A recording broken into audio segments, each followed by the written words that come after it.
Good evening and welcome to the Lincoln Election Hustings debate with BBC Radio Lincolnshire in association with the Lincolnite. I'm Rod Whiting with the honour of hosting tonight's debate from the Lawn in Lincoln, where we have all 7 candidates here on the stage who will be vying for your votes this coming Thursday. We'll be debating key questions submitted by our audience this evening. Wild applause, please, audience.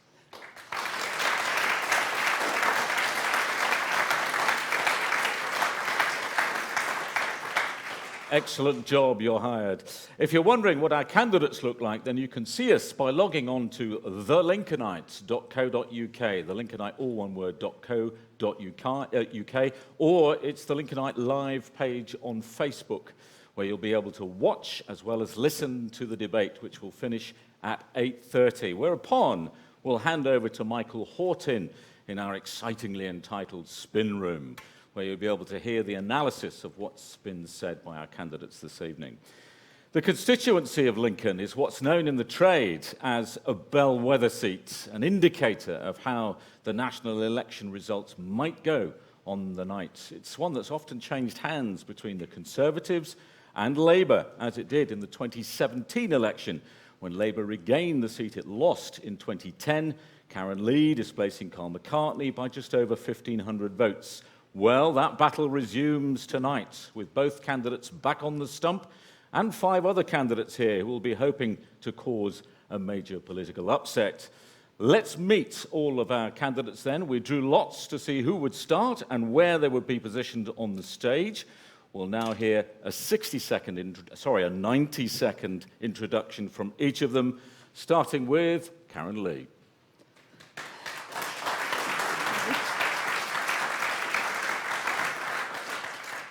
Good evening, everyone. My name's Karen Lee, and for the past 2.5 years, I've been Lincoln's voice in Westminster. I've led work to tackle homelessness on our streets so that Lincoln now has a homelessness intervention centre based in City Hall, and I work with others to help secure Lincoln's medical school and the extra train services to and from London. I've fought to try and stop the closure of Lincoln's walk-in centre, RAF Scampton and Skellingthorpe GP surgery, and I spoke up for St Giles and Birchwood nursery schools who were threatened with closure in 2020 as a result of even more Tory government cuts. And I spoke up for sick and disabled people who'd had their benefits stopped. Believe it or not, this election isn't just about Brexit. Labour are proposing a way forward that unites our divided country and protects workers' and environmental rights. Because Boris Johnson's deal doesn't get Brexit done. It simply creates a new nightmare of our NHS being sold off to Trump. There'll be tariffs on goods and a border down the middle of the Irish Sea. But for me, the most important issue of all has got to be climate change. We must reduce the number of cars belching out exhaust fumes on our local roads and improve local housing so it's fuel efficient and environmentally sustainable. And implementing all of this will bring much-needed local jobs, jobs which pay a living wage so that people who work in those jobs don't have to queue at food banks. And if you, like me, want to see a kinder, better, fairer Lincoln, vote Labour on Thursday. Thank you. Okay. That was Karen Lee, Labour. Now let's have Rob Bradley, Independent. Thank you, Rob. Thank you. The theme of my campaign is people, not politics. This means me representing you as a person, not a politician. It means us all working together to achieve the best for Lincoln. The current form of governance of our country, the political system, isn't fit for purpose. The priority for parties is to retain power if in government or gain power if in opposition. This process involves making populist promises to get us to take the bait for their own ends, not for the good of our country. New manifesto pledges heard recently say that the economy, the NHS and so on will be much improved. Well then, why are they in such a bad state now?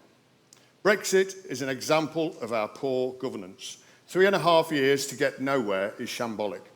There's been squabbling, misinformation and party interest put first.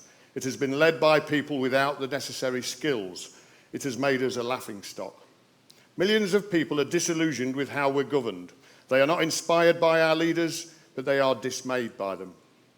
I've experienced the running of a business and being on the boards of local and national sporting organisations. There's a right way to run these things. It means being accountable and transparent. It means setting strategies for the long term. Sadly, the distraction of party politics prevents these simple principles being worked to when it comes to the biggest organisation of all, our country. A vote for me as an independent will mean you are represented by someone free from any other influence. I will set up a people's forum of good local people. Let's finish now. And we'll get expert advice when needed. We'll take our decisions out there Thank you. locally. Rob Bradley, and that's your nationally. 90 seconds. Sally Horscroft, Green Party.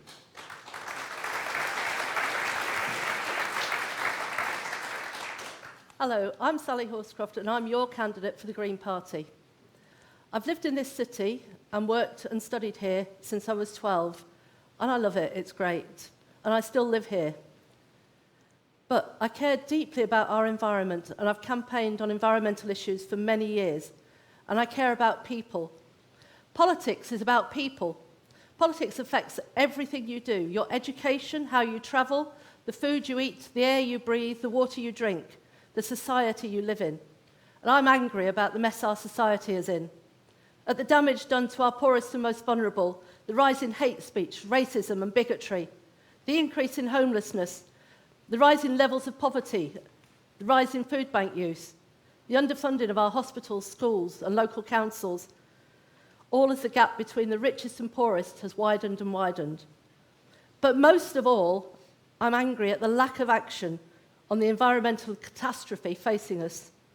I'm standing for the Green Party because the Green Party stands for two things: social equality, a fairer, more inclusive society for everyone, and a healthy environment. And because we have the policies based on science, research and evidence to really make a difference to our lives, our city and our planet. Thank you.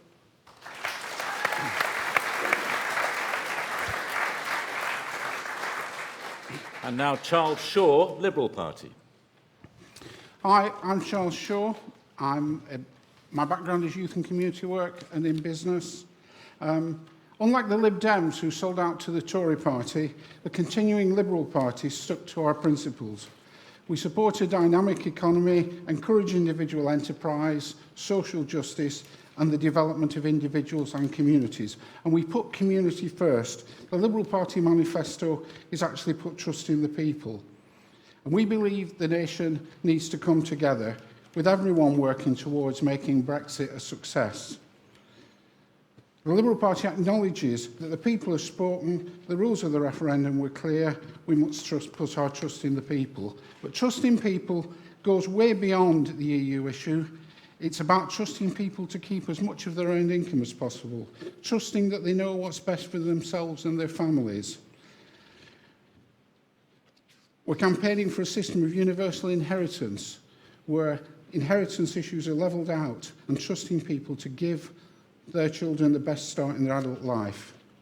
We want to guarantee the rights of EU citizens who are already here, and we want to increase skills and vocational training for everyone.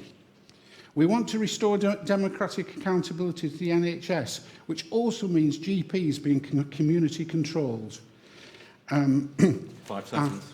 And things along that line. All the best.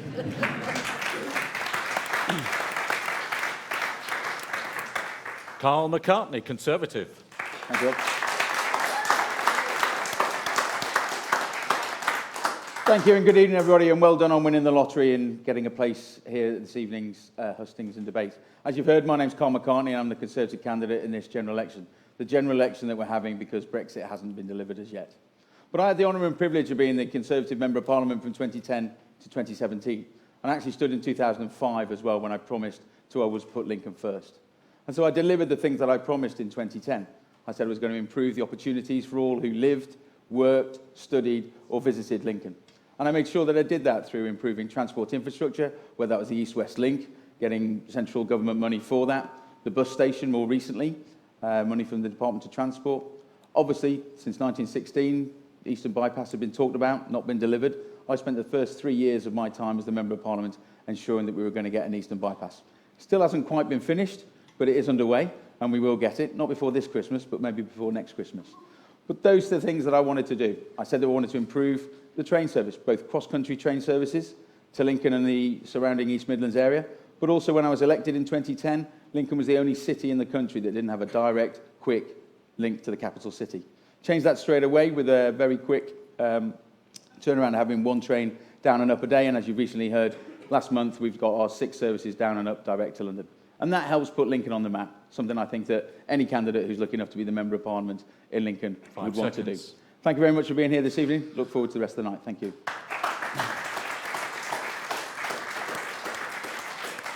Caroline Kenyon, Liberal Democrat.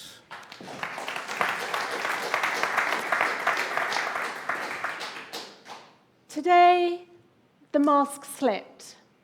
No longer the witty wag of, "Have I got news for you?" We saw the true self of Mr. Johnson, a man who snatched the phone of a reporter who was politely trying to show him a picture of a 4-year-old with an oxygen mask lying on a bed of clothes in an NHS hospital. A man who spoke of taking away the license fee from the BBC, one of our greatest treasures, our greatest exports, and a man who spoke of EU migrants who had the temerity to behave here as if it were their home. This is the election of our lifetimes. I'm an ordinary woman. I moved here from London 23 years ago. I'm a businesswoman, I'm a wife and a mother. 3.5 years ago, after the referendum, I thought I had to step up to the plate. I felt that the path our country was on was absolutely the wrong one. And I was proud to join the Liberal Democrats, who believe that our place as a United Kingdom should be at the heart of Europe, with our closest friends and allies, our greatest trading partners. How graphically is that illustrated as America and China are ripping chunks out of each other in a trade war, trade diminished by 1/4 in the last 12 months, an environmental catastrophe in the making. We need to be close to our partners. And as Liberal Democrats, as part of Europe, we are pledged to be with partners, to be part of a greater whole. Thank you very much. Thank you. And finally, Rhys Wilkes, Brexit Party. Okay. So I'm standing as a candidate because I'm deeply concerned that the result of a democratic exercise is being ignored and our democracy has been assaulted. It's been over 3 years since we had the referendum and still it hasn't been delivered. We've had a parliament that's been completely paralysed, people who are not, politicians who are not listening to the will of the people.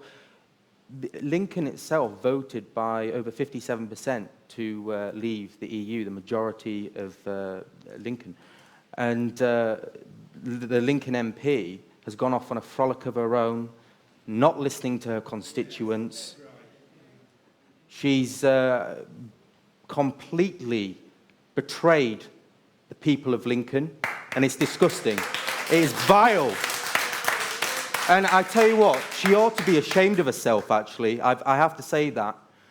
And as a Democrat, I have to say that. We cannot start trashing results of referendums or elections purely because you don't like the result. That's all I've got to say. Okay. Thank you, candidates. Now, we do, of course, want to hear what our candidates have to say on the important issues, but time is tight, and we have a lot of questions to get through, so I will be moving the debate on as much as possible. You will get your chance, audience. My colleague, Veronica Jedrak, will pass amongst you with a microphone. Veronica, give them a wave. There we are. And I will try to get as many voices on as I can, but time is tight, so let's get straight to the first question, which comes from Georgina Garrett Camplin, who is a Remainer who voted Conservative in the last election. Georgina. Are you here, Georgina? That's a good start, but I can tell you, her question was, how can the UK remain competitive after Brexit? Carl McCartney. Well, that's a very good question, and I think the UK will not only remain competitive, but become even more competitive than it already is in a global market. We're not going to stop obviously trading with the rest of the EU. We're going to continue trading with the EU, but that's not the rest of the world. There's the BRIC countries, there's the Asian countries, there's China, there's America, there's Australia, there's New Zealand, all the Commonwealth countries, South America. They all want to trade with us. And there's no harm in doing that, as well as trading with the EU. So I think not only will the UK remain competitive, I think we'll go from strength to strength once we've obviously delivered Brexit and moved onward. Can we just deal with the get Brexit done mantra, which is oft repeated, isn't it? Which seems to suggest that at the 31st of January, we're going to be out, it's all going to be done and dusted, when actually, as we all know, that's just a very small part of the overall negotiations that have got to take place. I'll just very briefly go through some research which has been done by our reality check team. The EU is not allowed by law to conduct any formal negotiations on a trade deal until after the UK has left, 31st of January, if Boris Johnson is made Prime Minister. The other 27 EU countries would then need to approve a joint negotiating mandate. That's a process which will take about 6 weeks if things go well. So it's unlikely that formal trade negotiations would begin until mid-March, leaving very little time, about 7 months, to actually get down to the detail and ratify whatever deal that's going to be got with the EU. Is that feasible? Well, first of all, I'm very pleased that you put your name in the hat to get your question asked this evening. It's a nice long one. But I'm obviously not a doomsayer like yourself. I'm a bit more positive than you are. So, well, I'm just about to. I think it was a very long question. I might give a long answer. Boris Johnson's done very well. We were all told that he wasn't going to get a withdrawal agreement. He wasn't going to get it reopened, and he wasn't going to be able to renegotiate it. He did all of that within 90 days of becoming Prime Minister. So, yes, we've got until December of 2020 to obviously move forward on a trade agreement. I think we should get that done well before then. When Article 50 was implemented, it was up to 2 years. It didn't have to be 2 years. Actually, we've had a better negotiating team. It could have been done in 6 months. Well, how many trade deals have we negotiated so far? Well, as you just said, we're not allowed to because we're part of the EU. We're one of 28 countries at this point in time. But come the 31st of January, let's be a lot more positive. With Boris Johnson as a Prime Minister who's told us we're going to be leaving the EU before then, with the majority government, we will have left the EU and we'll move forwards and onwards.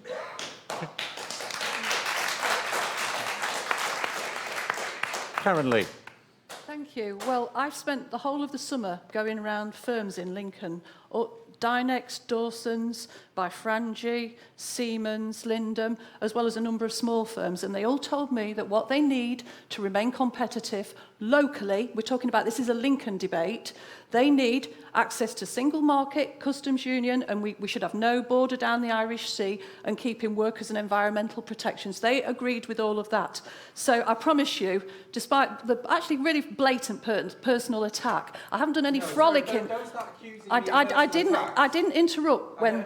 Don't accuse me of personal attacks. Okay, let's Can I continue, finish? Karen. I actually worked hard all summer going around local firms. I promise I didn't do any frolicking. I went round local firms and I was working really hard.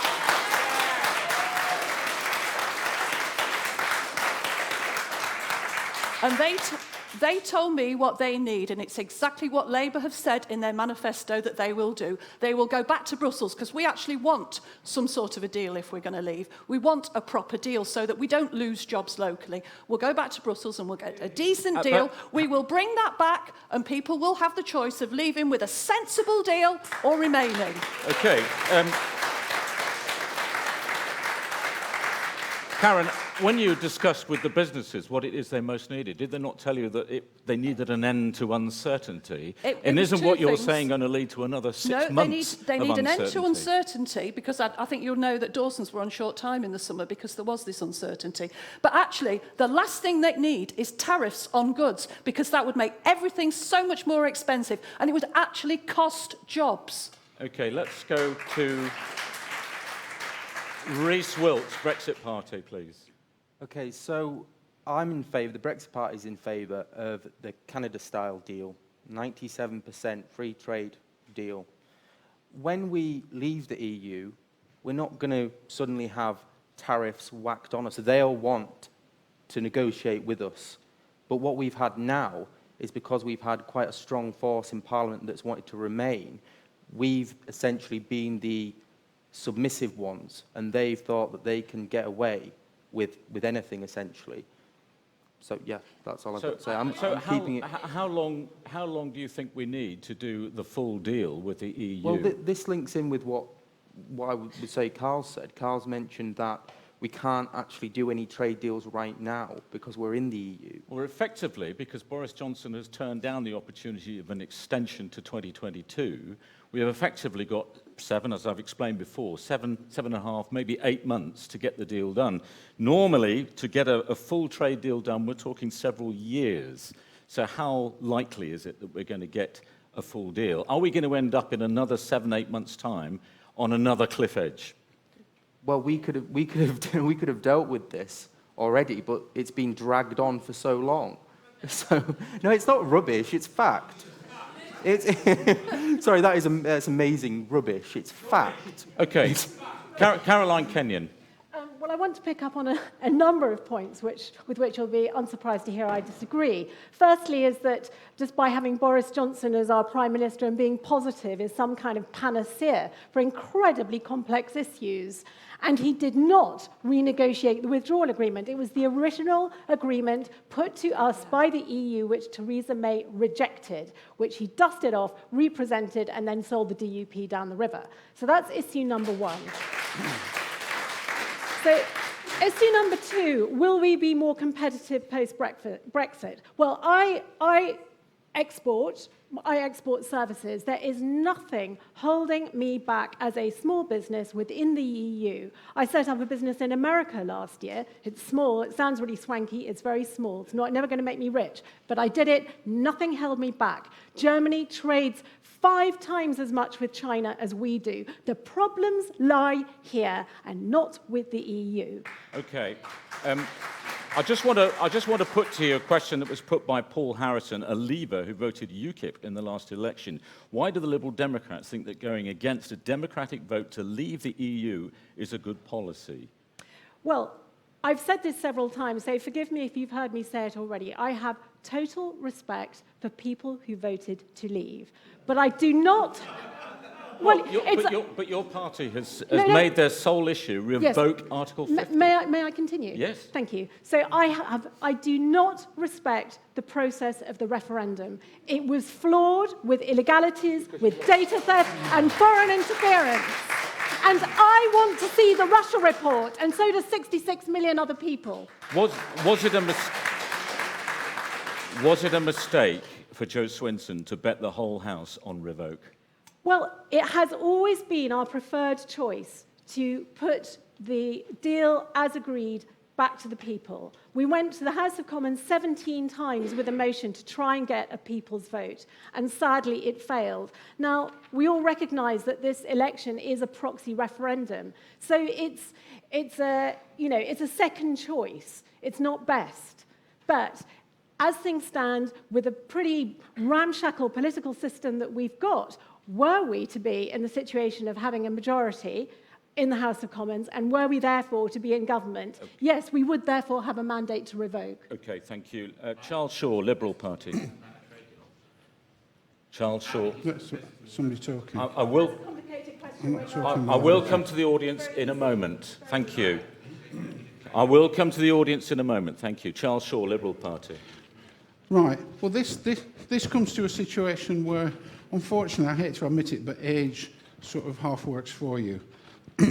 As a teenager, and I've said this in other forums, I was at a focus group with Harold Wilson, Ted Heath, and Peter Jay, who was reporter, on when we've just gone in to the EU.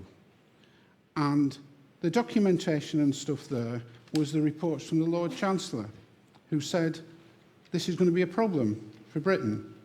And whether we like it or not, what happened then, lots of people say they didn't have the facts then. Have any of you read the Treaty of Rome, or the early treaties, or what we're in, or what we're a member of? You haven't. Probably some of you must have done. The same situation is now, and I'm glad Rod read out the point about the law there, because it's the law about what the EU can do, as much as what we can do. If someone is its own country, a sovereign nation, what you do, you decide to do, hopefully in a reconciled sort of way, to do what is the best for your country. And clearly, a lot of people feel leave is the best. and a lot of people feel that Remain is the best. But what you will notice in this is it would be quite simple to give you the treaties to see what the country's signed up to and read it, and you don't get that from the government. Charles, thank you. We will hear from the other two candidates, but I just quickly want to go to the audience at this point. If you'd like a show, let's give a show of hands. Perhaps somebody would like to make a comment, and Veronica will arrive with, there's a chap here on the front row. If you wait for the microphone to arrive, and then we can get a point from you. Testing, good. I voted Remain, but I wanted to understand how you set up a business in the US without a trade deal. Well, it's very straightforward. It's a bread awards. It's a bread competition for American bread bakers.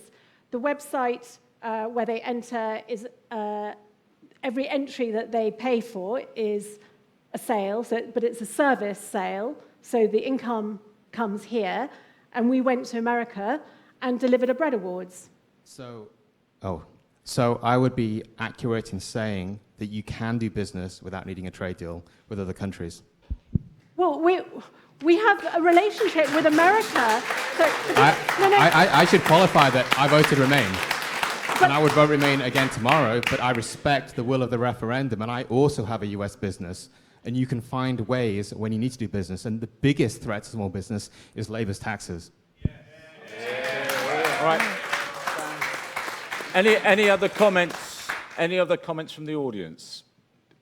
No? All right. Rob Bradley, as an independent, what do you think to this situation? Well, first of all, as an independent, my campaign is based on listening to the people of Lincoln. And clearly in 2016, the people of Lincoln voted to leave by 60%, if you take the entire constituency, 55, whatever. It was a majority to leave the EU. So I can't ignore that as an independent because I want to be the people's voice for this area. I think that, quite honestly, the negotiations have been extremely poor. Theresa May, with the social skills of a deceased badger, was completely sold on reaching a deal herself. She didn't involve her cabinet, she didn't involve her party, and she only started to involve all parties when it was too late. I think from now, there should be all-party negotiations, a unified voice, because it's that serious a situation. If I can compare Brexit with the 110 metres hurdle race, which may seem slightly bizarre, we've just got out the blocks and we haven't even reached the first hurdle. And there's a lot of negotiating to be done. The biggest thing that worries me personally is the impact on Ireland and the Republic of Ireland. And Boris Johnson, with his cavalier bluster, is not the person to be dealing with such a sensitive issue. All of this talk tonight has been about money and trade. We're talking of the welfare and safety of people in Northern Ireland and the Republic of Ireland. Okay. Thank you, Rob. Sally? The original question takes us back to how can the UK remain competitive after Brexit? I think it's going to be very difficult. Carl talked about trade deals with the rest of the world. We already trade with the rest of the world. It's with different trade deals. We have trade deals with the rest of the world as part of our membership of the EU, trade deals which have been negotiated over the years. To replace those trade deals is going to be very difficult, very time-consuming. When they say, let's get Brexit done on the 31st of January, that will be the beginning of years and years of renegotiation. All right, thank you. I'd like now to move on to the second question, which again is a very big issue in the country, which is from Patrick Cant, who voted Labour in the last election, but is undecided in this election, so everything to play for. Okay, Patrick, your question. So let's bring the microphone. Well, how can you relieve the pressure on Lincoln County Hospital? How can you relieve pressure on Lincoln County Hospital? Karen Lee. Well, thank you for your question. I worked at Lincoln County Hospital for 14 years until a couple of years ago. So I've got some idea of what goes on there. I worked on the cardiac unit, and I still keep in touch with my friends. I meet them every 6 weeks or so, and we go and eat at the Cosy Club. And I have people who send me messages when it's particularly bad in A&E and let me know what's going on. How can you relieve the pressure? With proper investment. Labour have got a 10-point plan for the NHS. We need more nurses, and we really need more nurses. We don't need 50,000, that's actually 31,000. We need more nurses, and we'll only get those more nurses if we bring back the bursary. Tories took it away in 2016. They want to bring it back now. They've obviously seen, they've been enlightened. They should never have taken it away in the first place. We need so many things. I mean, to bring it back locally, they got rid of the walk-in centre, didn't they? What was it, 96% or something of people said they didn't want it to go. So what did the powers that be do? Because their money had been cut, we got rid of the walk-in centre. And now the queues at A&E are even worse, and the ambulances queue around the corner. So the short answer to your question is, we'd properly fund the NHS. And I'm not talking about what Prime Minister Johnson talks about putting in what he took out. I'm talking about properly funding it. 26 billion.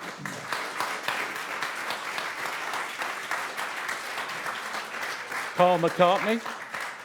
Thank you, Rod. Well, one of the things I did as a Member of Parliament between 2010 and 2017 was ensure that I was helping not just Lincoln General Hospital, but also all the medical services across Lincolnshire, in the fact that one of the things that we knew was the retention and attraction of medical staff, not just doctors, but nurses as well, but all medical staff needed to be addressed. And by doing that, one of the things that I pushed for from 2011, working with the university, was to have a new medical school, which we saw open earlier this year. I don't know why you're laughing. I think that's quite a good thing. And that's going to help not only Lincoln, that's not only going to help Lincoln, it's also going to help the rest of Lincolnshire. Caroline Kenyon. As Liberal Democrats, we have two strands of policy that directly go to supporting the NHS. One is to stay in Europe. 1 in 5 nurses come from the EU and 1 in 11 doctors. And since the referendum, the number of nurses applying from the EU has plummeted by 90%. That's catastrophic. We already have a shortage of over 40,000 nurses. So we really rely on our EU national friends to support us in the NHS. And then our second policy is to very simply costed 1 penny in the pound on our taxes, specifically ring-fenced for the NHS, and that's 7 billion a year, which is 35 billion over the lifetime of the Parliament. Let me just ask the question, who would be willing to pay an extra 1% of tax towards the NHS? It's not scientific, but there's quite a lot of hands going up there. It's interesting. Okay. Sally Horscroft. How can we reduce pressure on the NHS? Well, yes, proper funding, increased staffing. The 50,000 new nurses from the Tories, if you take away the 19,000 they're hoping to retain, it's 31,000 nurses over 10 years. I worked it out today. I found it very difficult to find out how many NHS hospitals there actually are in the UK, but the best I could come up with was about 350. That works out about 10 new nurses per hospital per year, if none leave. It's not going to go very far. The other thing you can do to help reduce pressure on the NHS is to reduce air pollution. I know it sounds a bit out there. Air pollution, every time air pollution spikes, you get spikes in admissions, emergency admissions to A&E for heart attacks, strokes, breathing problems. Air pollution is recently been shown to increase rates of brain cancer and to inhibit lung development in children. That's all more pressure on our NHS. So if you look after the environment, you reduce the pressure on the NHS. Thank you. Reece Wilkes.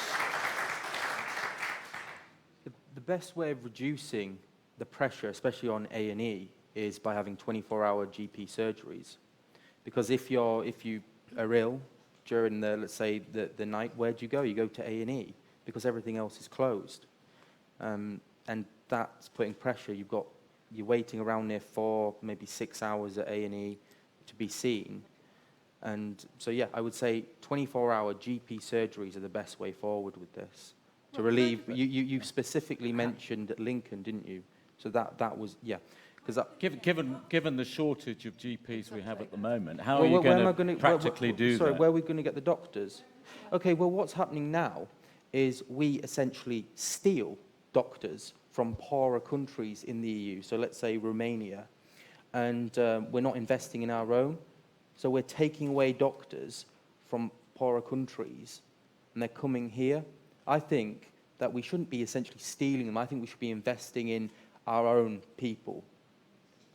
Rod, Because we're know just making that Skellingthorpe GP surgery has just been closed against the wishes of the residents. So where we're going to get these extra GPs from, All right. who knows? I just want to hear from Charles Shaw and Rob Bradley, and then I'm going to ask Carl and Karen a question. Charles. Right, well, I'm not sure how the 24 hours would work, but and GPs do need a rest, and we do have locums and all sorts of other things. But I think the problem we have in the NHS, which does immediately impact on this, is that we've been sold the idea for so long that big is better. And as a result of which, we've amalgamated things, closed community hospitals, reduced a lot of services, and sold on the theory of centres of excellence, which is useful for certain things. But effectively, what we've created is a sort of monolith at which the workforce and nurses and other people aren't particularly empowered to do the job well that they want. So I think we need to look at the whole model. In terms of GPs, I've already said, I think we need community control of GPs, and we don't need to be sold what I regard as the utter crap that great governance models and directors and trusts are the right way to run the NHS. Okay. It actually needs to be locally Thanks, Charles. accountable. Rob Bradley. Well, the morale of the health service has been wrecked over time, and I think that's a tragedy. I think nurses and doctors, we talk of help for heroes with the armed services. I think that should include doctors and nurses because they're on the front line of our health. And I think, I don't know how and why, but successive governments, how they've run the national health, has wrecked the morale in that organisation, which I think has reduced productivity, but is terrible for the people who work there. But they're not dying in the front line, are they? Well, I'm going to ignore that because I think that's a bit flippant. The problem is, which is what I said in my opening statement, that government is often short-termism because the successful party wants to be re-elected, so makes semi-popular decisions that are instant, and there's no long-term planning. And in my view, bearing in mind I'm representing people, so I want to hear people's views in the future, we need a longer-term plan for the health and well-being of people in this country. Okay. So we need to educate them about health, fitness, better diet, not smoking, not taking drugs, not drinking too much. All right. That will then impact on the national health. Thank you, Rob. On this issue of, I don't know whether it's a hypothecated tax, but a tax, an extra 1% on income tax to pay for a better funded NHS care system. Carl McCartney, would you support that for a Conservative government? Well, I think the Conservative governments in the past, and the fact that we've been in government for 44 years of the 71 years that the National Health Service has been in existence, we have cared for and looked after the NHS. And we've ensured that it's still the great organisation that it is today. Let me finish. You want to add another supplementary? Far away. Well, I was just going to suggest that actually normally the funding has been around about 4% of the budget. Over the last few years, it's been quite a bit less than that. Well, there's a reason for that, isn't there, Rod? Because up until 2010, obviously, we had a Labour government who actually squandered all the money that we had, and there was a note left that said, there is no money left. Would you support? I'll let Karen come back on that in a moment. Would you support a 1%, an extra 1%? I don't support raising taxes at all, Rod, because I'm actually against a larger state. I actually think the state should take as little off people as possible. There still needs to be a safety net. Whether we ring-fence monies for the NHS, I'm very happy to see the money that we've put aside and the more money that's going to go into the NHS. But to do that, we have to have an economy that is working and is expanding. But you saw the show of hands in the room. That's what we have. You've with a heard Conservative about government. the crisis that the NHS has been in. I mean, we've heard about 12-hour waiting lists, that awful photograph. I know sometimes these things on social media can be distorted, but that photograph of a young child with pneumonia lying on a floor, it's very powerful, that sort of stuff. So is it wrong to have an extra tax maybe hypothecated for the NHS? Well, it depends. If you're going to ring-fence taxes just for the NHS or for lots of other things, I would say that obviously as a nation state, as a government, as a Conservative government, we want to tax people the least amount and let them decide what to spend their money on. Okay. They're the ones who earn it. Karen Lee, would you support a 1% extra tax on... Well, first of all, I'll come back about the bankers caused the global financial crisis. It started in America, actually. So, but the trouble is, if you could let me finish, Mr. McCartney, the trouble is all of our public services have been decimated. We don't have enough teachers in schools. We don't have enough police officers. We don't have enough firefighters. Local government is absolutely cash-strapped. We don't have enough money for social services, all of those things. So I appreciate what you say about the hypothecated tax. The principle, yes, but actually our plan to take a little bit more tax off the top 5% of people in this country who earn over 80 grand, and we hear this red herring about the marriage allowance. It's 250 quid a year, £2 a month. I'm talking about people earning over 80 grand a year should be paying a bit more tax, and the ones earning more than 125,000 a bit more, and that will pay for all of those public services, not just the NHS. Would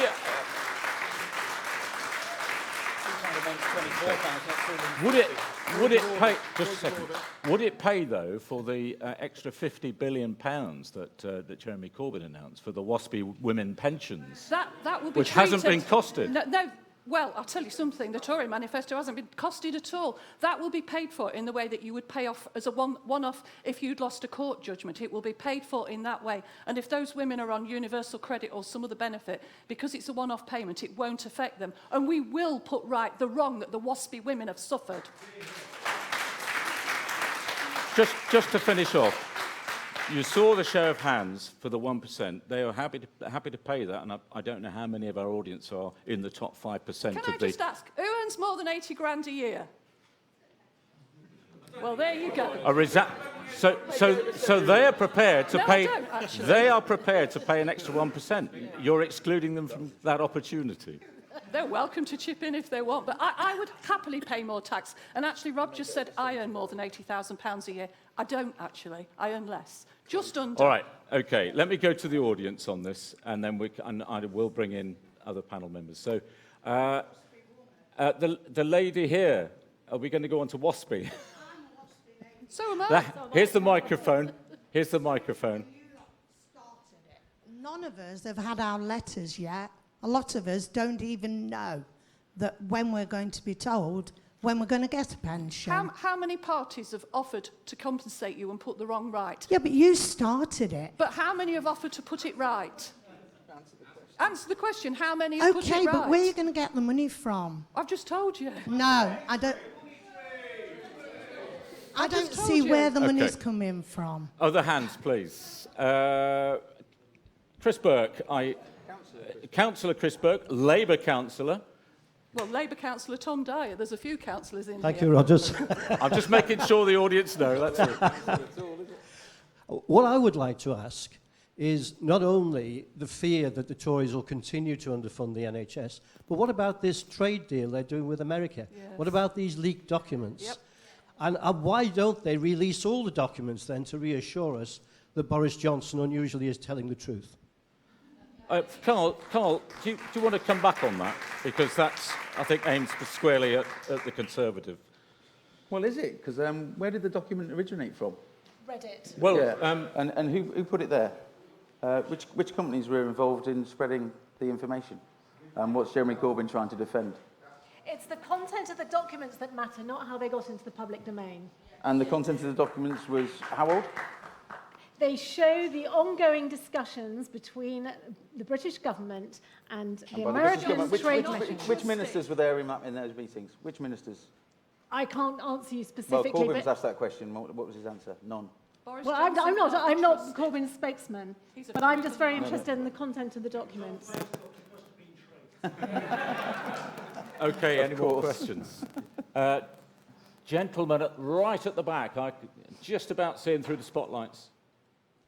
Thanks. It seems to me, and I'm not an economist, so I better declare that up front, it seems to me that no one on the panel is really being honest about the NHS, or indeed any other service, with the electorate. there are only really two ways in which people can fund the services that they want. It's either through taxation or through borrowing. How's that going to work in the current climate when we have doubled the national debt to something like, is it running at 1 trillion at the moment? I'd really like to know that, and I'd like some honest answers from the politicians. Rob. The problem is we never know the facts. We're governed, we've got a party political system, but we never, as the public, know the facts. There's never a plan for the UK. I've been involved in sporting organisations, Lincoln City, Lincolnshire Cricket, my own business. We have a plan. We have a business plan. We have a vision and what we want to achieve.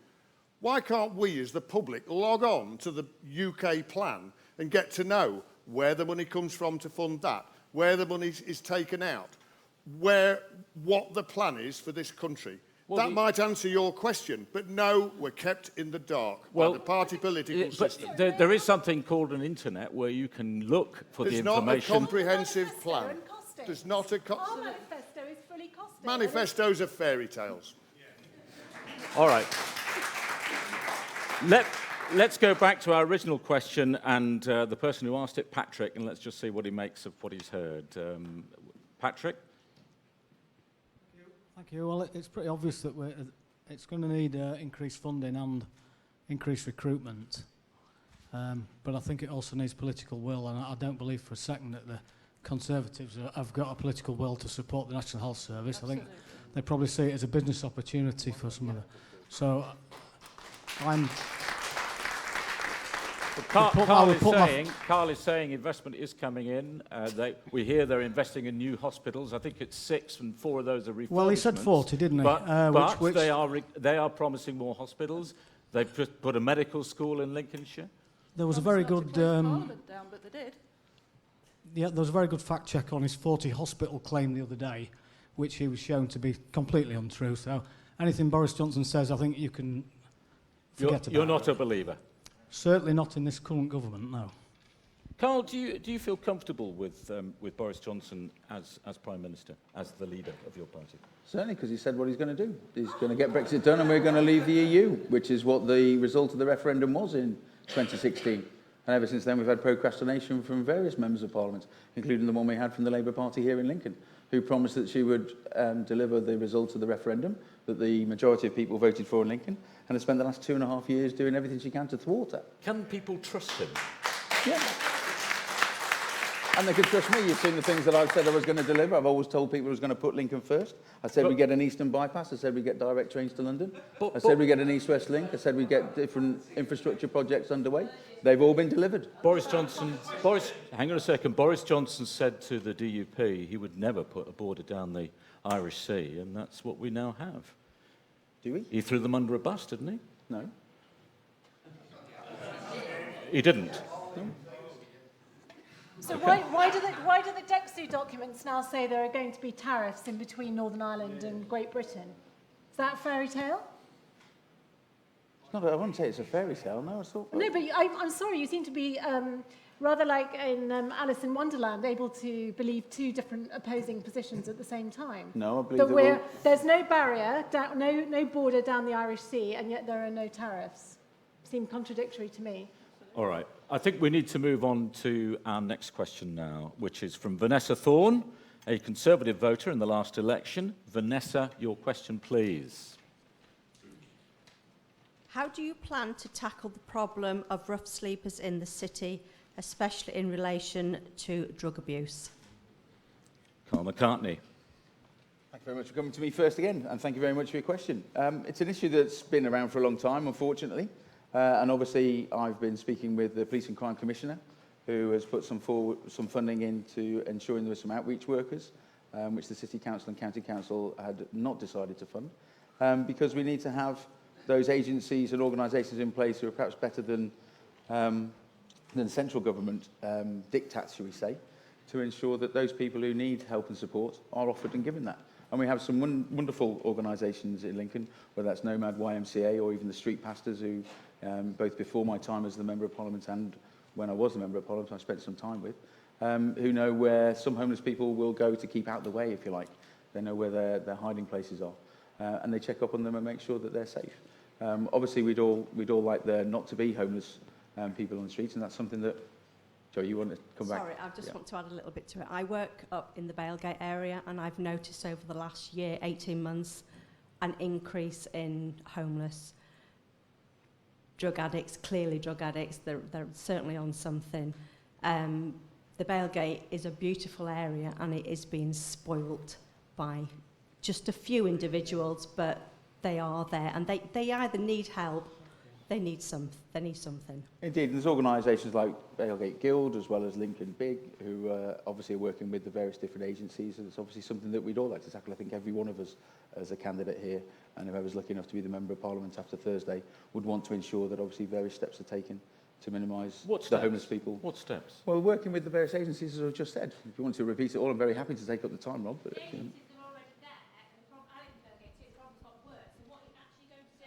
Let me get a microphone now. Sorry. Yeah, I live in the Bailgate. Those agencies are already there. So what are you going to do that's different to help it? The situation's got worse. The agencies are already there. So what are you going to do instead of that, in addition to? Well, the agencies have obviously got to... There's a problem there that needs to be dealt with. Obviously, if there's agencies in place, it's ensuring that they have the right amount of people in place to ensure that everybody who is homeless is being dealt with and offered the support that they need, whether they are homeless through various different reasons to do with their family life, or whether they do have maybe drug issues, as the lady just said who asked the question. With you as an MP, though, if you were MP, people will be coming to you for ideas, won't they? They'll be looking for you to create some sort of initiatives to tackle it.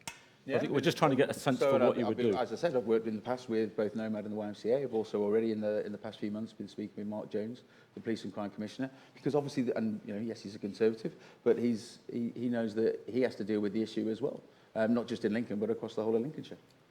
I will go back to our questioner in a minute. I just want to bring Karen Lee in. Yeah, I want to come in here. Do you know, these must be the most uncomfortable seats in the world. I'm sorry if I keep shuffling. Don't blame the BBC.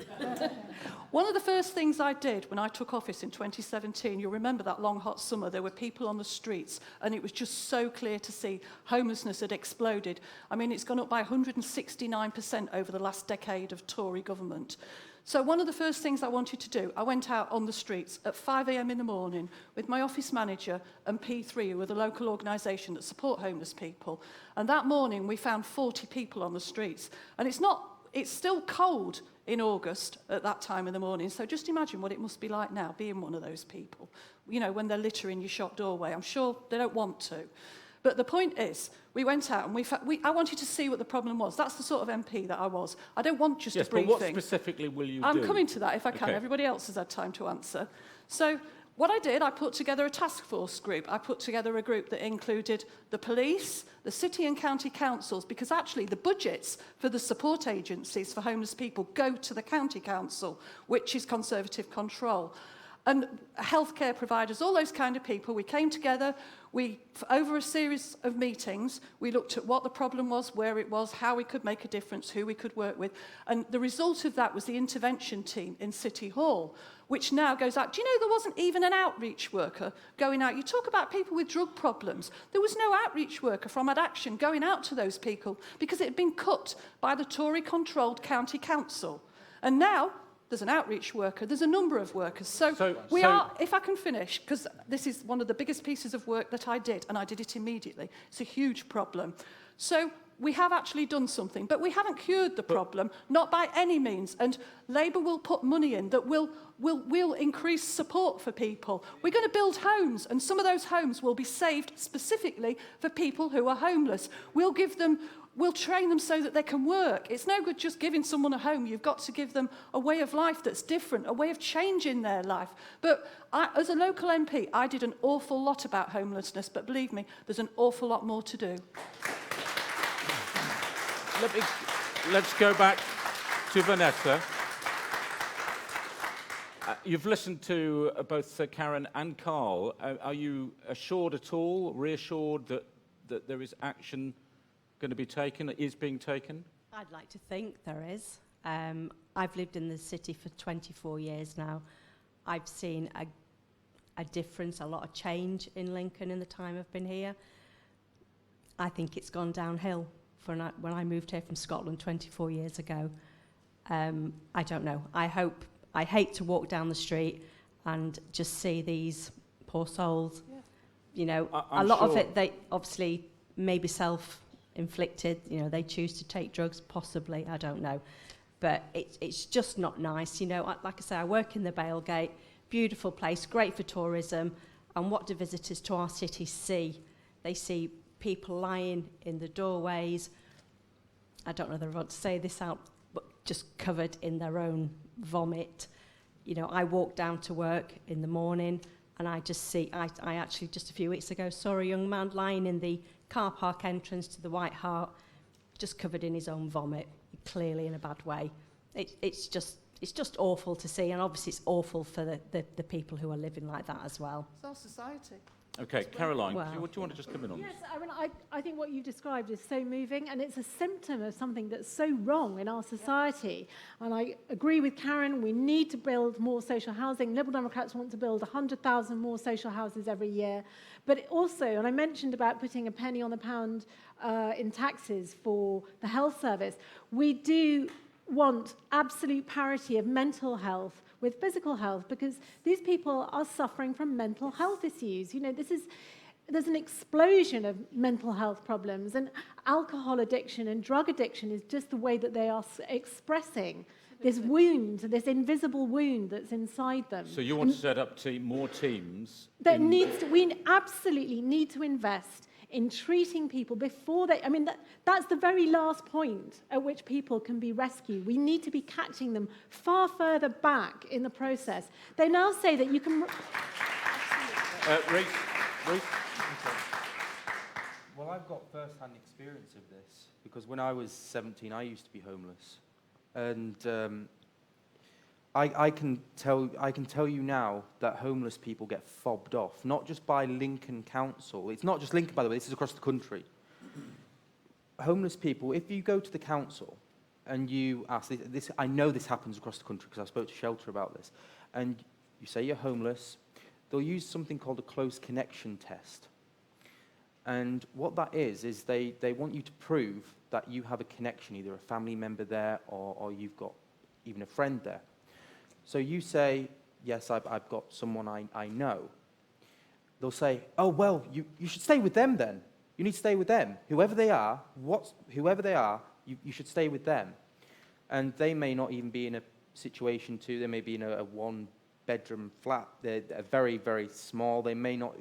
So I'm just explaining that they do get fobbed off, homeless people.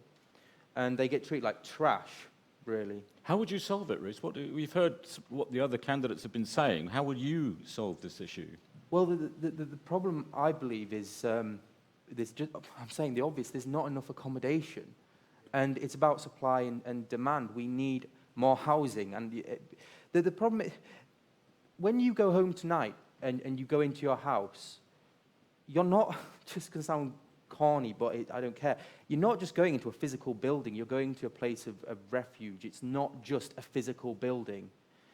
It really isn't. It provides security for you. And it really does, being homeless does change your view on even looking at a house. I can tell you now, it really does. And in terms of mental health problems and alcoholism and drug use, can you blame them? Because you've got no accommodation whatsoever, so you've got to alleviate the problem. Reece, I'm going to stop you there. Can we just take that lady there who's got her hand up, just see what she says? Hello.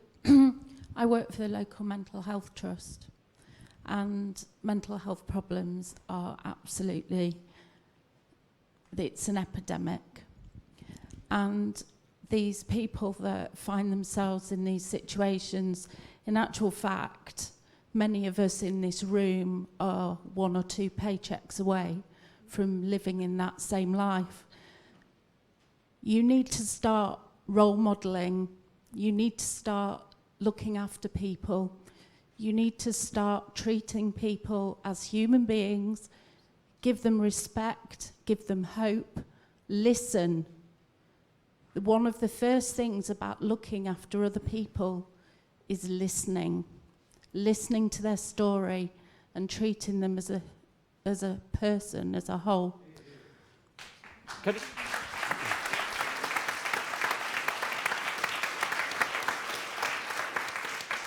Are you persuaded, are you encouraged by anything you've heard on the stage? Yes, I'm pleased that Karen started what she did. I'm aware of the P3 service. They do an amazing job over the flooding that we had recently. I found a tent hidden away. I contacted the service. They went that night. They went to check.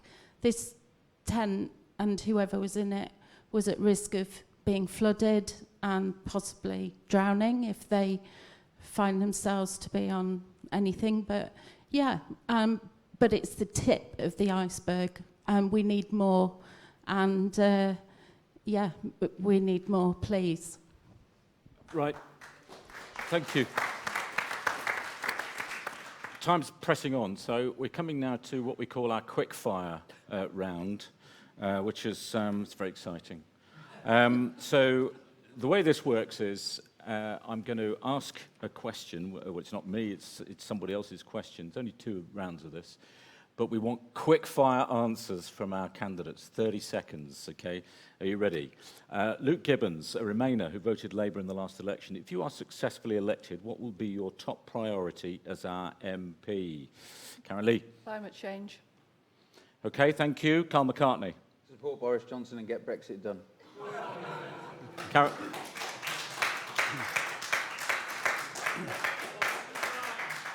Caroline Kenyon. Stay at the heart of Europe for our economy, our NHS and the climate. Sally Horse. Oh.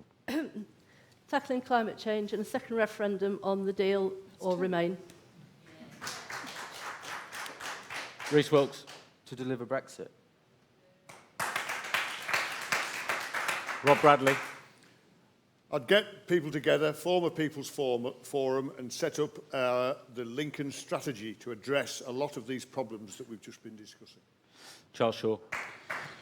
Right, well, I want to get Brexit done, but actually, given what we've just been talking about, I'd be really pleased if I could work towards Lincoln being a unitary authority of its own in the future, because I think Lincoln City needs to absolutely be that, and I accept the environmental imperative. Excellent candidates. That was a good job. I was the only one that did a quick question. Owen Clark voted Labour in the last election. As the local MP, he asks, how would you tackle traffic congestion and parking issues in the city? Sally. I think it's an easy one. Improve public transport. Get the cars off the road. Caroline. Well, I'm going to sound a bit of a parrot, but I absolutely agree. I was leafleting yesterday near the Carlton Centre. No buses, huge estates, very car dependent. Better public transport. Karen. 3 ways. First of all, park and ride. For many years, the Conservative-controlled County Council have opposed it. Labour wants it.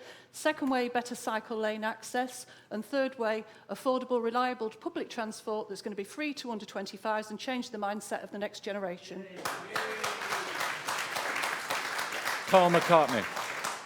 Well, interestingly, when I was first stood for Parliament in 2005, I talked about a park and ride system for the city, and I talked about it being an all-encompassing park and ride system, maybe taking the model of Exeter, where I spent a summer working as a ground worker in 1986, or Chester or Glasgow are 2 other examples of very good park and ride systems.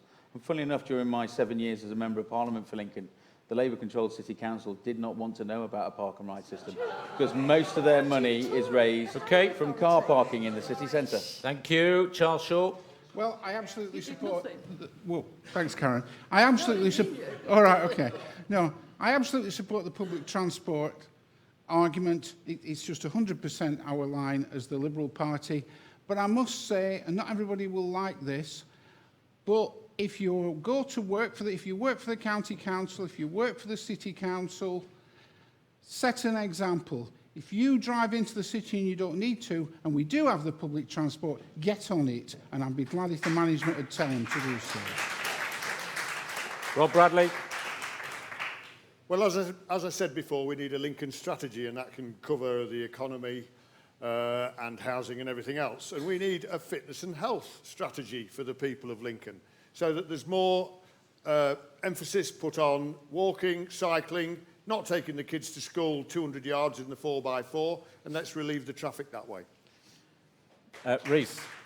Well, Lincoln's a small city, to say the obvious, so as I agree with you, the walking is, instead of just going on in the car walking, public transport, electric buses, I think are going to be very important to stop the climate change issue and emissions.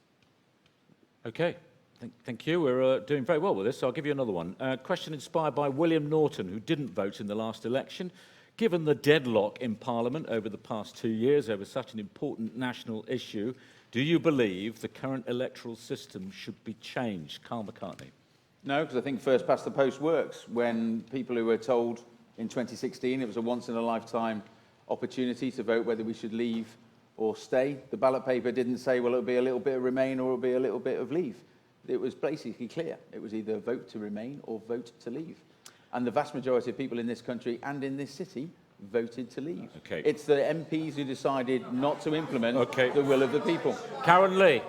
I think at Karen Lee, thank you. I think at the moment first past the post works, but the trouble is at the moment we're getting such close majorities that I think we need to at least look at PR, look and see if we can find something that works. That's not to say I would automatically think it was wonderful, but I'd be very willing to look at it.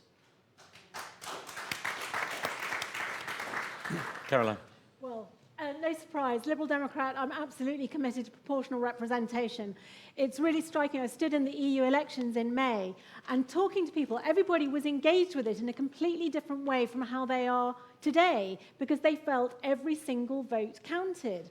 And I talk to people all over the country at the moment and before Thursday, and they're racked with anxiety about how to vote, and it's tactical voting and against people. This is not how a democracy should be. Every vote should count. Sally. First past the post is no longer fit for purpose, if indeed it ever was. Disenfranchises half the population. Lots of people feel that they have to tactically vote, so it doesn't give a true representation of what the country feels. The Green Party has campaigned for many, many years for a proper form of proportional representation, and I totally believe in that. Rob. I don't believe the party political system is right to run a country. The people down in the House of Commons should all be independent and they should all be working together. They shouldn't be working against each other, as we've witnessed tonight, some of this bickering and arguing. People should be working together for you, the people of this country, to reach the best outcome on every single subject. Reece. Okay. Well, I'm in favour of proportional representation. I believe that the current system, first past the post, it's not representative of the people. You're getting situations in one constituency, only 17%. Overall, 17% won by the vote. So sorry, 17%. The winning candidate got 17% of the vote itself. It's not taking into account the overall majority of people. In terms of tactical voting, this links in with the voting system because people feel that they need to vote for parties they don't even agree with. Okay. So, yeah, proportional representation, yeah. Okay, Charles. Right. Whoa. I do believe in parties, but I actually think it would be quite nice. There's an argument for actually being elected independents and deciding which group you're in when you get to Parliament. So that's another story. But the bottom line here is our party policy, the Liberal Party policy, as with most medium to small parties, is to support PR. However, I personally support first past the post. Okay. Just one line, if I don't mind. What Very is quickly. really important is that the electoral voting system, the papers you get, be corrected because you can corrupt any system. And at the moment, people like Rob, me, the Green, anyone else, suffer because everything is now in small print and you used to be able to vote for the person. Okay, thank you. Right, we've motored through our quickfire questions. Let's now focus on another important issue. On to our next question from Luke Wallace, who voted Labour in the last election. Luke. Hi, my name's Luke. I'm a youth work manager here in Lincoln. According to HMRC, 24.7% of children under 16 live in low-income families. My question is, if elected, what would you do for young people and children growing up in poverty? And would you be willing to meet with me and a group of young people to discuss some of the challenges that they face? Karen Lee. You say young people. I think everybody should have a living wage, right from the age of 16 onwards, not sort of over 21, that kind of thing. Where do you start with young people? The little ones. Bring back Sure Start centres. They took 1,000 of those away. Bring them back. That way you support the children that are living in poverty. Build homes that are environmentally sustainable. You're tackling climate change, you're providing jobs, and you're giving homes all at the same time. The Green Industrial Revolution just encompasses all of that. There are just so many things that Labour would do. A decent education system, you give people the best start in life. You know, lifelong education, their parents can train to do another job, and they can lift themselves out of poverty. There are just so many things. Youth services have been slashed. We need to put the money back into youth services. The NHS, people have got to be in good health to live good lives.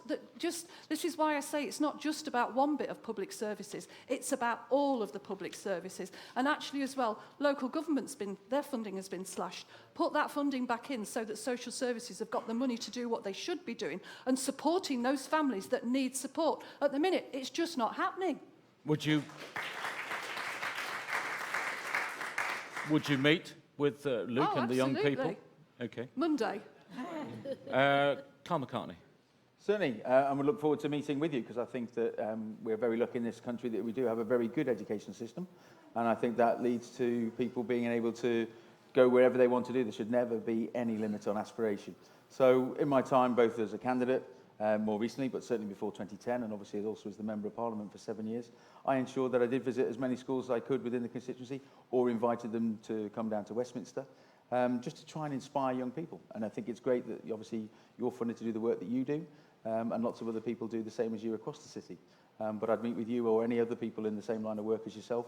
And listening to young people is amazing. And sometimes you get the most direct and curveball questions from them as well, which is quite interesting. Caroline Kenyon, what about yourself? Well, Luke, I think it's a really great question. And just to go to the end of your question, I'm really delighted to meet with you at any time. In terms of Liberal Democrats and what we will do for young people in poverty, because I think that was your specific question, we want to reintroduce free school meals for all primary school children, which we brought until year 3 in the coalition years, but we want to expand that for all children.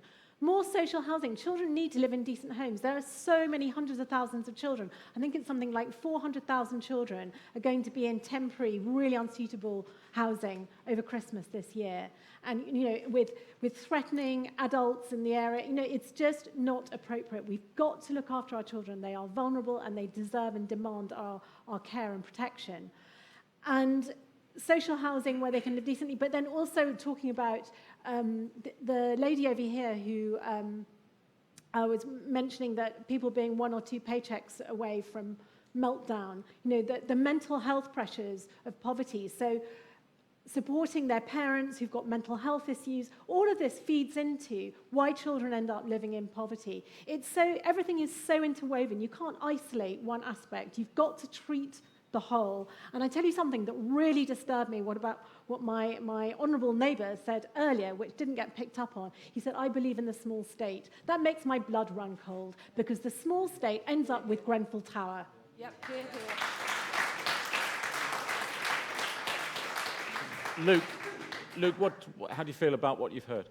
Yeah, well, firstly, thank you very much for agreeing to meet with me. I think you learn so much from meeting face to face with young people, and I absolutely agree. I think these services really need to be funded.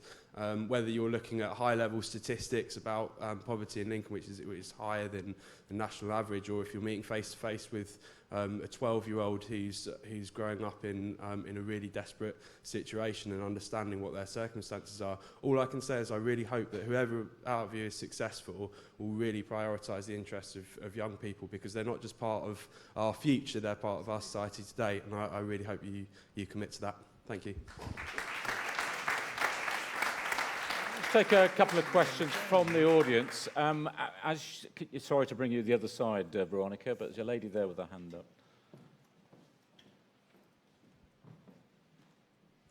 Thank you. I'm really sorry, Cole, but you are completely deluded about the education system. It is crumbling. We've got disenfranchised teachers, we've got a lack of resources, we've got parents putting in their own pockets to fund things that are going on.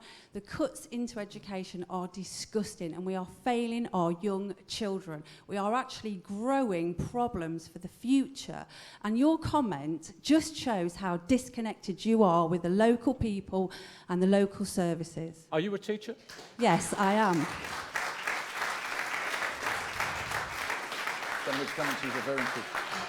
I've worked in education in the county for over 30 years. I currently teach childcare, teaching assistants and childcare staff who train at Lincoln College. And every single week I hear the problems that they are facing. They have got oversized classes. They've got a lack of resources. They're losing staff on a very regular basis because the budgets just are not there. You strip the money back and you are failing our young children. Sorry, I just wanted to clarify. Which point are you picking up on what Carl said? I just think his comment around we have a great education system is just so deluded. It's so deluded. Carl, do you want to come back on that? Well, I'll reiterate, we do have a very good education system in this country. And we have the lowest rankings in the OECD outcomes. We're the fifth richest country, one of the fifth richest countries in the world, and our OECD rankings are the lowest of all. We have the poorest outcomes for English and maths and future outcomes of our children. Well, I'm not going to talk our country down, and I will repeat it for the third time and say that we have a very good educational system in this country. And actually, anybody who's in our education system, and they'll now be going through to 18, whether they stay at college. Well, I didn't go to Eton College. I don't think any of us up here actually did. But what's wrong with people who do go to Eton College? Good for people who do. We should have lifelong learning in this country, something that we don't do. But certainly during the educational years of 3 through to 18, I think we have a very good education system in this country. And one of the things that the Conservative Party said that they're going to do is make sure that actually we bring the funding up so that through primary school, all children are going to have £4,000 per head and £5,000 for secondary school students. I don't think that's not a bad thing. That's a good thing. Okay, gentleman there with his hand up, just... Thank you very much. I think it's absolutely fabulous to be sitting here this evening hearing this wonderful group of people that are promising everything. I just wondered if they'd share with us the secrets of the magic money tree that they are all talking about. Are you aiming that at anybody specifically? I think Jeremy Corbyn, particularly Jeremy Corbyn's party. Well, it is an interesting point, isn't it? Because it's a very interesting point. We've absolutely costed our manifesto, and I've told you, we'll put the burden, taxation, on those who've got the broadest shoulders. But interestingly, after all that decade almost of austerity, the austerity that caused these very problems, when Boris Johnson wanted to get elected, and when he wants to get his Brexit done, all of a sudden, he's found the magic money tree. Well, I mean, Carl McCartney made a point earlier on, which was, we all remember that note that was left in the Treasury. There's no money. And this was after a Labour administration. Are you disputing that the bankers caused the global crash? And I have to say as well, I want to point out, I'm not saying that. Of all the things that we've talked about tonight, Mr McCartney has not addressed social justice once. But let's come back to the point which the gentleman was making, the magic money tree. Yep. All of this money has been promised by Labour to... We'll tax those on over £80,000 a year. That's your answer. That's how we'll do it. But that doesn't... we come back to the 50 billion, that's a lot of money, £50 billion for the WASPy pensions. Where is that money coming from? That will be in the form of, as you'd have a one-off payment if you'd lost a court judgment. But not only are we going to tax the people who earn more than 80k, we're going to tax people like Google and Amazon, the ones who aren't paying the proper amount of tax. Well, Bradley. Just to give an independent view, and just to be completely different, which doesn't happen that often, I'm going to agree with someone on here, because sometimes in this sort of situation, we're trying to be impressive and we're trying to be different and we're competing with people on here. I'd agree fully with Karen about the Amazon situation. There's enough wealth in this country, or potential wealth in this country, to address the problems that young man has put across so eloquently. And by the way, if there was a people's forum, if there was a regular dialogue between the people and their representative, he wouldn't be asking this a question here tonight. Everybody would know about this and we'd start to be addressing it. But for Amazon and Google and Vodafone to use these tax loopholes to not pay tax that they could well afford, plus we have governments that invest in HS2 and Trident, when we've got these sort of situations, to me, as a simple, independent bloke, it seems absolutely ridiculous. Karen, I asked Carl McCartney a question about his leader. I should ask a similar question from you. Given where Labour is in the polls, and I know the polls aren't scientific, they are only a guide, are Labour performing well enough with your leader? Absolutely. And let's see the result on Thursday, shall we? You can make all sorts of predictions about the polls, that, you know, but until there's one poll that matters. And can I tell you, I wasn't predicted to win Lincoln last time, but I did. Carl, you wanted to come back on what was said. Well, just the gentleman who just asked the question, and also a gentleman at the back who said that actually, you know, the government of this country, the only money they get to spend is either what's raised through taxes or what's borrowed. And if you're going to be spending the money that the Labour Party seem to think that's going to be available, then it's not just our grandchildren, that's our great-grandchildren, and their children who'll be paying back what the Labour money is going to squander. One of the reasons we had austerity was because of the parlous state of the nation's finances in 2010. We were the same as Greece. Now, it's only through the policies of, yes, a coalition government initially, but then from 2015 a Conservative government, that we now have more people in work. We see wages going up. And those people who pay wages, yes, are paying taxes. And my belief as a good Conservative is that we should be taking the least amount from people as taxes as possible, because the state shouldn't be deciding what everybody should do with their money. If you earn it, you should have the right to keep as much of it as possible and then decide what you spend it on. Just go back to that gentleman. You've heard what the candidates are saying. How do you feel now? Yeah, thank you very much. I look at myself and a lot of the people in this room as Labour's magic money tree. Unfortunately, we'll be taxed, even though, as myself, I'm retired, so I'm a pensioner, but the rest of us look after your wallet. All right, let's hear from the gentleman with the beard in the middle. Hi, I'm a teacher in a Lincoln primary school. I just wanted to bring it back to children for a second.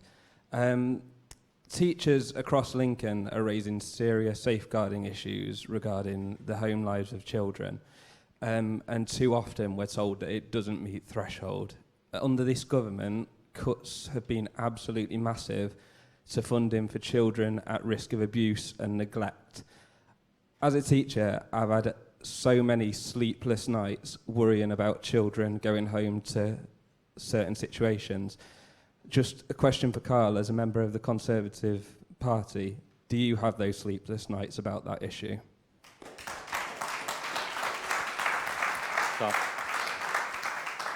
Either as a candidate or in my former 7 years as a Member of Parliament, I had many sleepless nights about issues such as that and all sorts of other issues that people came to see me about as their Member of Parliament that they wanted to talk to me about. Some of them were safeguarding issues and to do with families and small children, as well as lots of other issues. You know, all of us here, whether it's me as a Conservative or any of the other party candidates here, we're all human and we've all got the same thoughts and processes that you go off, and we live in the same environment and the same city and the same country as you all in this audience, and we all get affected the same way as you do about certain issues. All right. Very, very quickly. Thank you. I just want to tie together a lot of what's been said, really. Ultimately, it's about what kind of country we want to be. We cannot have better services unless we pay more. It's a really simple truth, and we have to make that decision. Okay. No, I'll tell you what, we're going to move on because time's getting short, and I do want to get this next question in because it is very important. Certainly not the least in terms of important, even though it is the last one. This one from Lynn Allison, who voted Green at the last election, which gives you a clue where we're going with this. Is Lynn Allison here? Yes, there she is. Thank you. Climate change will have an immense impact in Lincolnshire, with 150,000 people expected to lose their homes imminently in towns like Skegness, Boston and Cleethorpes. What are you specifically promising to do to prevent the climate crisis from getting even worse? Let me go to our Green candidate first. It's a huge problem. We have to tackle the climate crisis. It's got to be the most urgent thing. A huge subject, loads and loads of ways of doing it. We have to reduce greenhouse gas emissions. That has to be one of our first targets. But at the same time, we have to deal with the effects of climate change, and flooding, particularly, has been quite recent. I live very close to the river. I was watching it go up quite a lot. Too much to go into detail, really, here. I could get very, very involved on beavers, how to tackle flooding here by absorbing water high up. Peat bogs are important. I could go on and on and on and on. So yes, we have to tackle climate change. We have to put measures in place for that. We have to reduce our our greenhouse gas emissions. It's not going to be easy. Nobody can tell you it's going to be easy. Public transport, get cars off the road, reduce sustainable housing, better insulation. The Green Party would provide funding for small businesses to improve their emissions and impact on the environment. Okay. So lots and lots and lots of small ways and Okay. big ways of coping with it. Carl McCartney. Back in 2007, when I was the candidate before I was first elected in 2010, David Cameron visited Lincoln because of the problem with flooding from runoff in Stamp End, and obviously dealing with the issues then and what could be done by the various agencies, led by the Environment Agency and also the County Council, to ensure that that wouldn't happen again, or at least would be mitigated for, was something I worked at for many years. More recently, with the flooding that we had outside of Lincoln, but actually the farmland that was flooded saved some of the properties in Lincoln. I've ensured that we've had access as a city to various funding from central government to increase our flood defences, and also in my time fought for Lincolnshire. So the question you asked about what was happening on the coast, obviously Boston, Skegness and all the way up and down the coast, Mablethorpe, all the other areas. Sometimes you have to work together with the other MPs for areas that you don't necessarily represent. But actually all the MPs in Lincolnshire wanted to make sure that, because ultimately, water can, whether it's coming from tidal flows or whether it's coming from runoff from rainfall, can affect Lincoln, because there's only two ways that water can get through Lincoln. And we could open it out into a much bigger question to talk about the Western Growth Corridor, and whether that's a good idea or not. Some of us think it isn't. But the other things that I would talk about when it comes to pollution and the environment in Lincoln is ensuring the traffic flows rather than sits stagnant in traffic jams is one of the ways forward to improve our environment in the city. Karen Lee. All the things that I've already said about the Green Revolution, building houses that are environmentally sustainable, upgrading the ones that we've already got, changing the way we travel, park and ride, cycle lanes, affordable, reliable public transport and trains. And actually Labour are going to allocate money towards flood defences, because the Tories cut that. The floods have been actually worse than they needed to have been. So we put money into fighting flood defences, improving them so that that doesn't happen again. And we'd make floods a statutory duty for the fire service. At the moment, they tackle floods, but they don't actually get a budget for it. How ridiculous is that? You've got to... The only way you will ever get decent public services is if you pay for them. Caroline. Well, Liberal Democrats, we want to put 100 billion in the lifetime of the Parliament into tackling the climate emergency, and it really is an emergency. We want to have all new cars to be electric by 2030, 80% of electricity to be generated from renewables, and we have a really good track record on that. We also want to bring back the Green Investment Bank. It's a tragedy that was started by Vince Cable in the coalition years, and then after 2015 it got sold off to the Australians, because that was pumping investment money into business. There is an economic opportunity for those who want to seize it, a commercial opportunity in greening Britain and making us in a much safer and better place to tackle the environmental headwinds that are coming our way.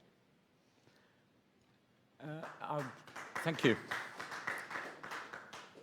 Let's quickly go to the audience. This gentleman here. Excuse me, Karen, you mentioned earlier that you've been out to various local businesses that are concerned by trade tariffs and taxation that will be as a result of Brexit. I'm just intrigued as how the Labour Party think raising corporation tax by 35% is the answer to that. Well, we are talking about climate change. We're talking about climate change. Waiting to come in, but as you've raised the question, very briefly. Well, corporation tax, we plan to raise it to 26%, which is actually less than what it is right across Europe. Okay. And again, it's another one of those ways, if you want decent public services, they have to be paid for. Right. Gentleman there, hopefully on climate change. Gentleman's got his hand up. Do you want to come back? I do want to come back. Okay. We've already got 7,000 homes at flood risk in Lincoln, so do we think putting another 3,000 on a floodplain in the Western Growth Corridor is a good move? Okay. Charles? Right, I can incorporate my other answer with that. No, I don't think it is. We just keep ignoring it each year. There's nothing you can say to building on the floodplains. The Lib Dems have used the word bollocks in another context, which I don't agree with them on, but I do in this. No, wait a minute. I do agree in relation to building on floodplains. We've got to stop it, really, full stop. Just a quick point there. Also, the question before was about what we were going to do. I've heard all the talks about education earlier. The earth is like a massive melon, and we are just maggots eating away at it.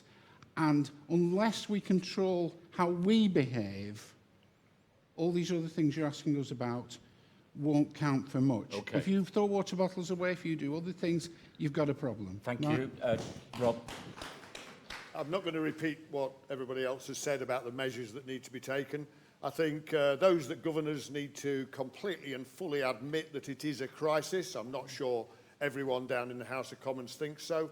And I think there should be, because it's so serious, an all-party approach. I'd have Caroline Lucas leading that, because she is one of the very few impressive people down there. She shouldn't be on her own down in the House of Commons when it comes to such an important subject. So all parties, forget your differences and let's work towards this massive problem. A final word from Rhys Wilkes. Climate change is pretty much the most important thing of our time, without question. It's estimated around near 1 tree in its lifetime can absorb around over 1 ton of CO2. So we need to plant as many trees as possible. Also, in terms of, for instance, lighting and electric, if you change to your lighting to LED, it's estimated that you could save around near 80% on lighting from incandescent lamps, which would equate to around near £240 a year. So LED lighting is very important. Okay. Thank you. Thank you, Rhys. Right, time literally has run out, so it's time for our candidates' closing remarks. Are we saying 60 seconds is enough? 90 seconds, okay. I tried. 90 seconds. Karen. Thank you, everyone, for giving me the opportunity to talk to you all tonight. It's been a real pleasure. And I hope I've persuaded you that this election isn't, as some might have you think, all about Brexit. It's about what kind of Lincoln you want to see going forward. A Lincoln with a bright future, one with jobs which pay a living wage so that everyone can pay their bills, where everyone can live in a warm, safe home with food to eat, and one where we have enough police officers, enough teachers, enough firefighters, and one where, you know, if you become ill and you need the National Health Service, you won't have to pay for it. But most important of all for me, it's probably the last chance to address climate emergency before it's too late. And I've worked hard as Lincoln's MP for 2.5 years to be your voice in Westminster. I was born in Lincoln and I've lived here for all of my life. For many years I worked at the local hospital and I'm Lincoln through and through. I can't bear to see the level of poverty that we see on our streets at the moment over the last decade. Seeing people sleeping on our streets, seeing people hungry. It is time for change. And if you, like me, want to see a kinder and fairer Lincoln, you'll vote Labour on Thursday.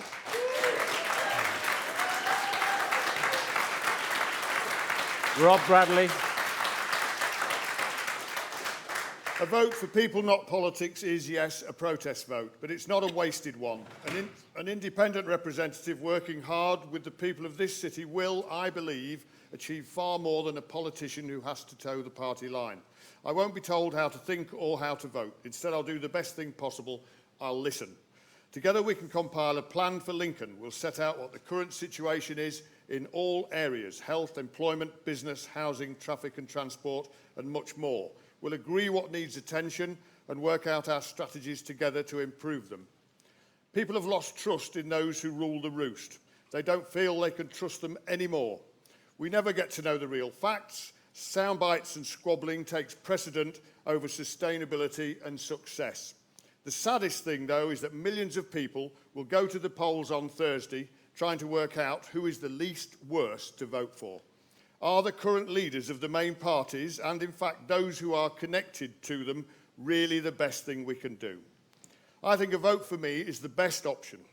Lest that sounds big-headed, let me quickly add that a vote for me as your independent candidate is in actual fact to vote for you yourselves, the people of Lincoln. You can have a proper voice and an independent messenger, and together we can do the very best for this beautiful city of ours. 2 more final things. Number 1, have a great Christmas. Number 2, support your local football club, especially Thank Lincoln you. United. Sally Horscroft.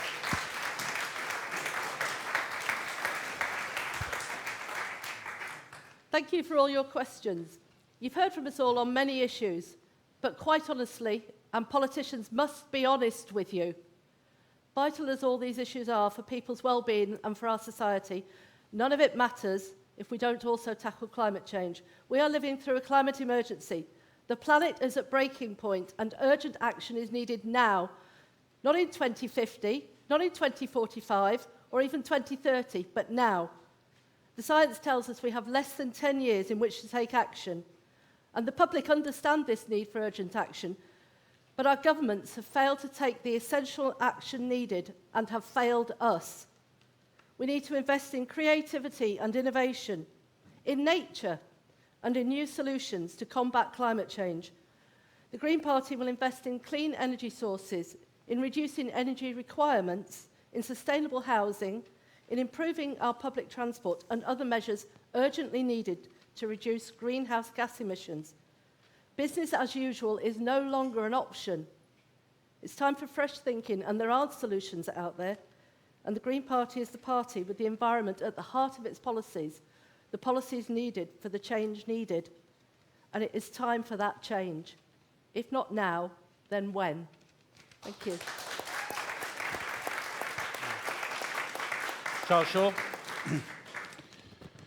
Right, well, we've heard quite a lot about trust and putting the power to the people and things to that effect.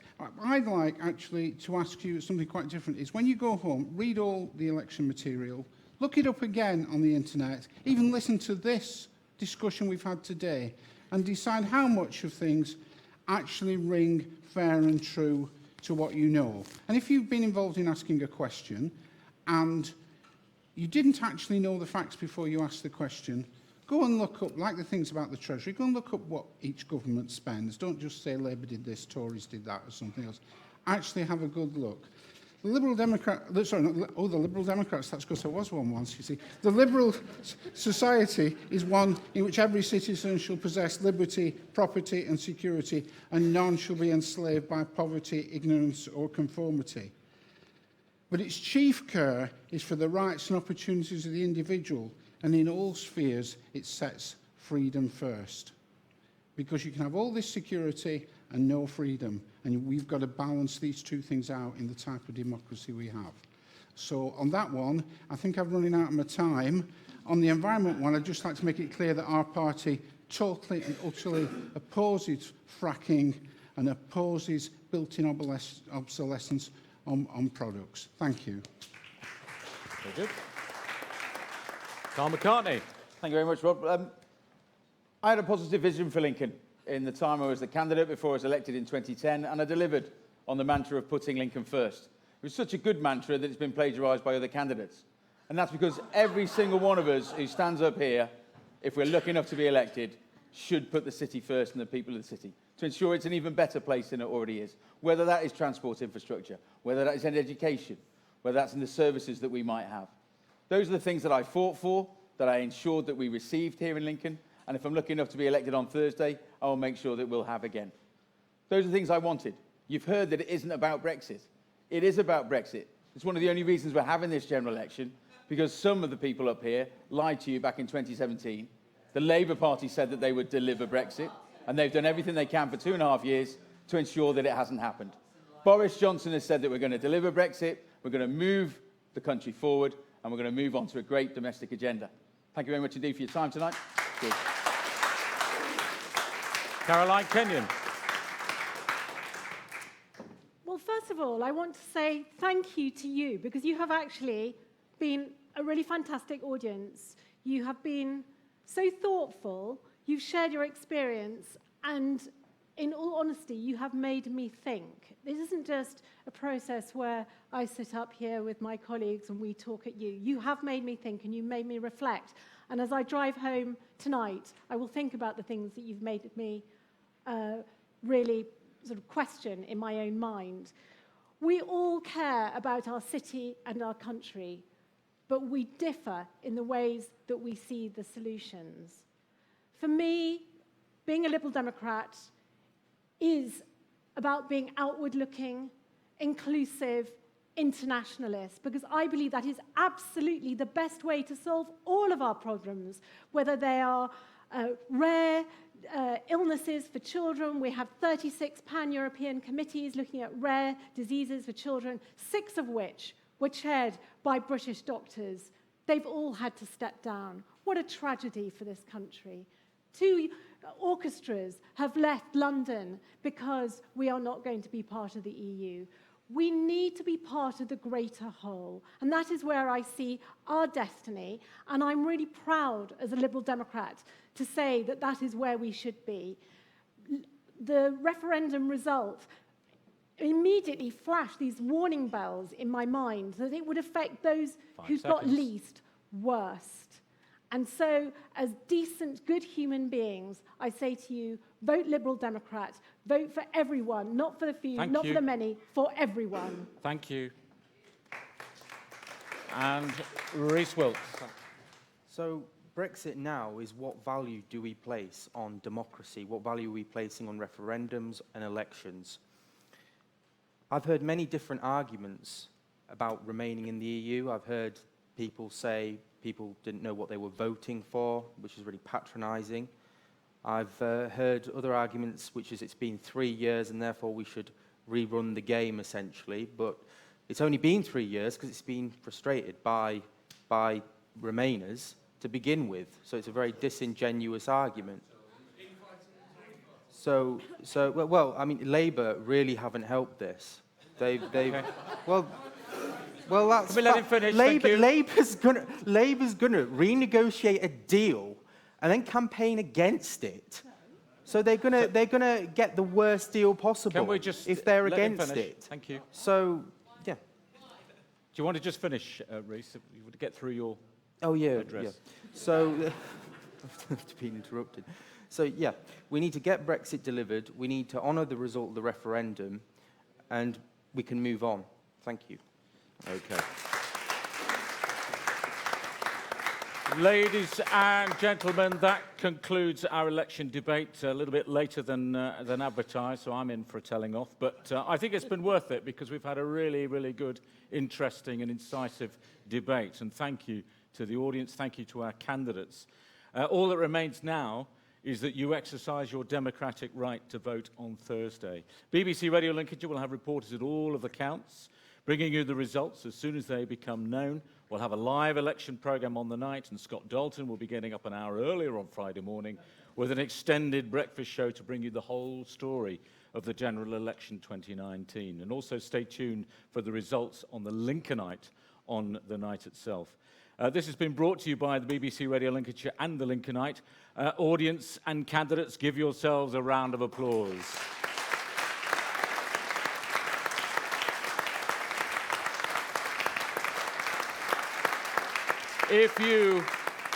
If you've still not made up your mind how to vote, let's get some deeper analysis now on what's been said tonight from our spin room and Michael Horton. Thank you very much. I wasn't expecting to do it to an audience. There we go. We've got our political reporter, Sharon Edwards. What have you made of what you heard tonight, Sharon? I think we've seen the usual fault lines opened up on issues like Brexit, the economy. We've obviously seen the Labour candidate challenged over the Labour's economic plans and